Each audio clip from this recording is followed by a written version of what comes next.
Shalom, shalom, shalom.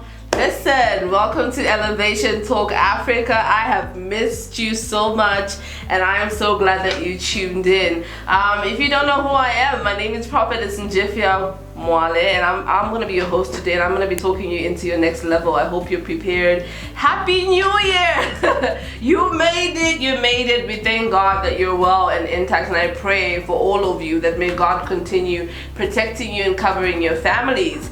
We're back again with another interesting topic, and this time it's African news. I wanted to be here just to explain something really important that I felt like the media didn't cover enough. And it's our responsibility at this point to know that mainstream is never going to tell us what we need to know. They cover what's interesting, but they don't cover what's important sometimes. And I feel like this topic is very, very, very important, especially because we've already established that the building of Africa has to be by industrialization, and for us to learn how to manufacture and work in agriculture and be entrepreneurs. So I'm really excited to be talking about this today, and it's news. For those of you who haven't heard, I don't know if you've heard about the African Continental Free Trade Agreement, right? If you've heard about that and you don't know, you've been hearing on news, there have been presidents talking about it recently, President Ramaphosa, because obviously I think he was heading the delegation. He was talking about how they had actually commenced the implementation of this trade agreement. And we also had President Nana of Ghana as well, because he was the secretariat of the entire sitting. He was talking about how it had commenced and they were happy. But what is the African Continental Free Trade Agreement? And I know some of you have heard of it, and you'd be interested to know what it is. And even if you hadn't heard about it, I'm here to tell you today. So basically, this is it's called the AfCFTA.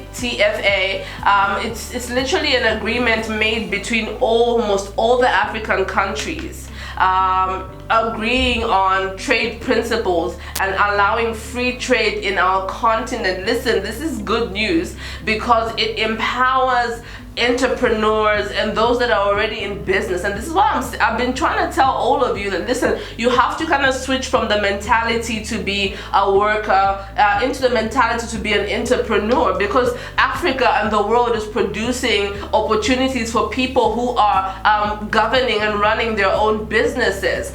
So you need to be involved. Like, whatever your idea is, start small but begin and be part of what's happening in Africa. So basically, this trade agreement is really, really important. Number one, because it's just the biggest trade agreement that's ever existed, ever been signed, ever in the entire world, because of how many countries are involved. It's the biggest trade agreement, and it creates the biggest market on a continental level. So it's really, really something groundbreaking, and I thank God for that. But also it creates opportunities for women. One of the biggest policies that have been highlighted in the African Continental Free Trade Agreement is for women to be empowered in business and to be given ease in the areas of business, right? And if we're being honest with ourselves, when you go to a market, who do you see doing business? When we go to a market, who do you see doing business? When you go to stores, who do you see in businesses? Different areas that you go to, who do you actually see in business? Most of the times it's women who are doing, I don't care whether it's selling tomato or doing whatever, but a lot of women are actually involved in business. And somehow there's so much red tape and so much we have to deal with as women just to be able to succeed in business, especially on international levels and cross-border. And they're eliminating some of those issues and some of that red tape. So when this trade agreement comes, it kind of like merges a trade market and gives a big opportunity to Africans to be able to do business without, number one, tariffs. So that means a lot of products that are going to go cross border are going to be duty free. And this empowers people to be able to buy. For example, like we all know that number one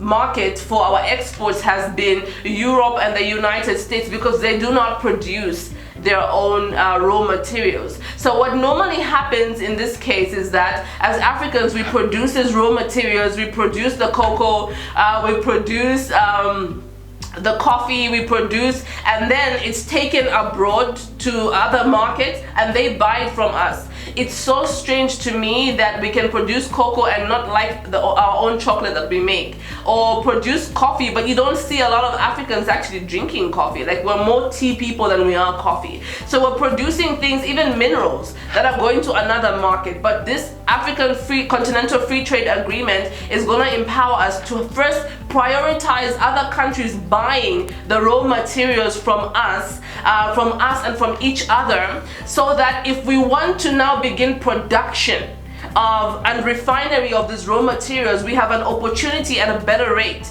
Because the problem, and we've learned from Corona, I hope you've learned from Corona, right? We've learned that markets can close down, and we saw that the Europeans shut down their markets. It was so difficult to export stuff. But imagine if we have, let me not say if we have, imagine now that we're implementing this agreement, we have an opportunity to first prioritize other Africans to buy these raw materials. And somebody may be saying, this, how is this going to benefit us? Look, for example, if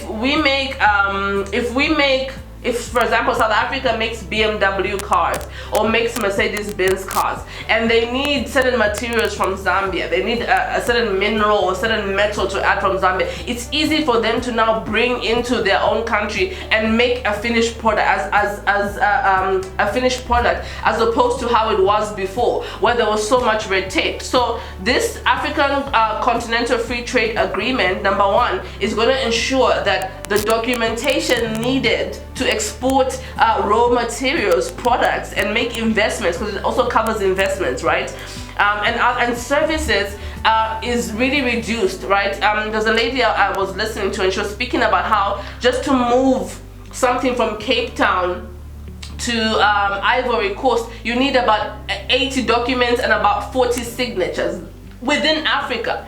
And you know, sometimes as Africans, I know that we forget that these borders that we have were not even created by us. They were given to us and we inherited these borders, but now we've made it so hard to do business with one another. And this is what this agreement is going to break and change, and I'm so happy to hear that. So they're reducing the red tape, number one. Red tape broken. So it'll be easy for your goods to go through borders.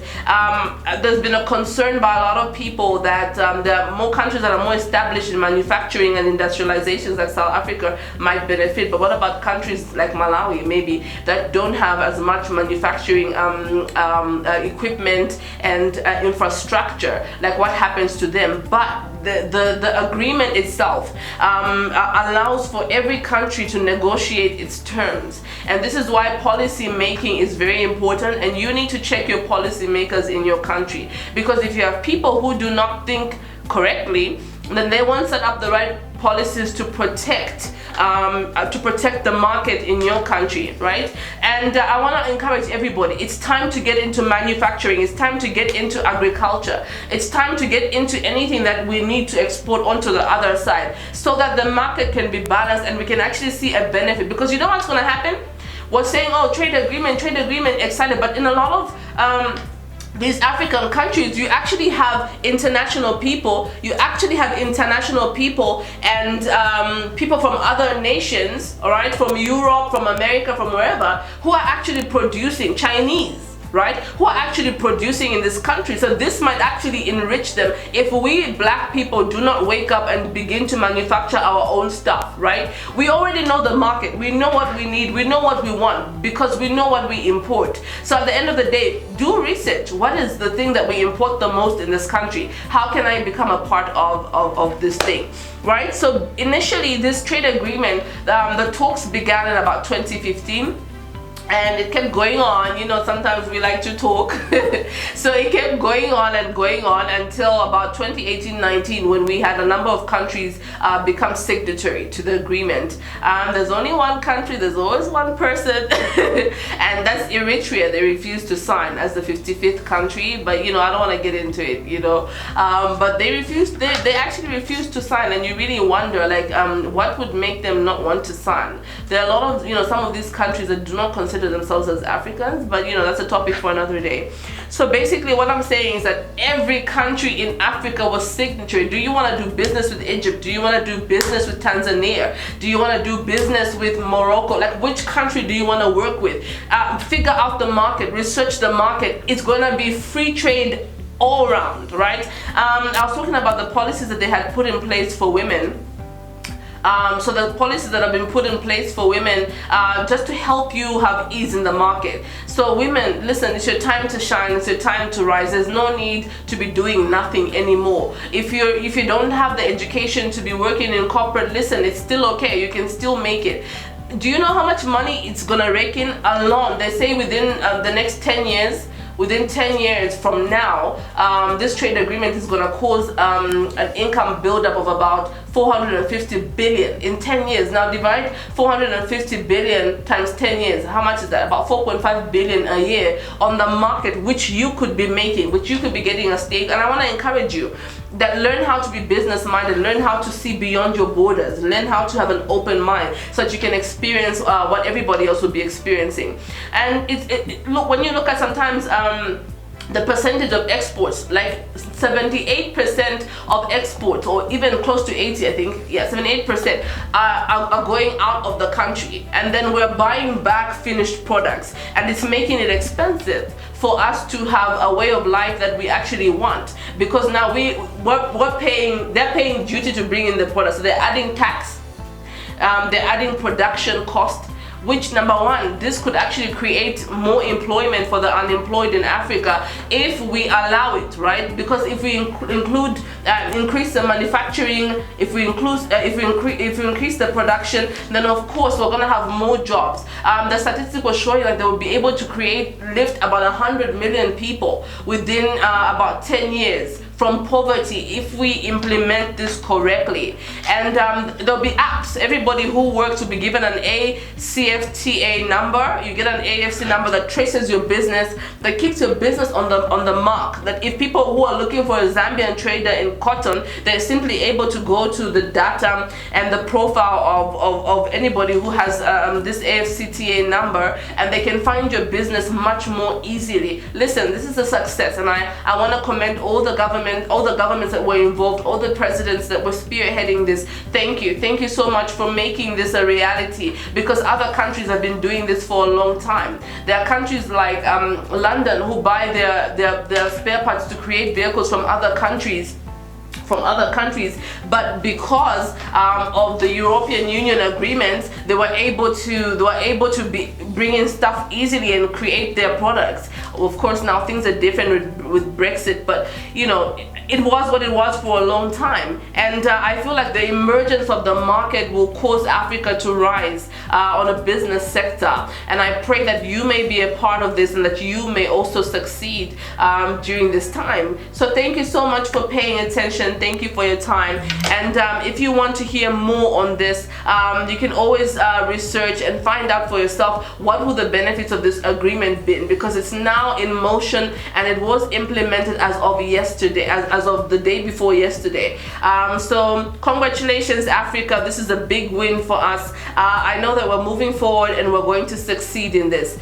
There are a lot of people who've been negative about this whole thing, but listen, there will always be skeptics. If we play our part as individuals, automatically it changes everything. And I want to say thank you so much for your time. Thank you for tuning in, and let me know what you think about this agreement and how you think it might impact our economy. And if this is news to you, let me know how you feel about it. Thank you so much for tuning in. See you again next time.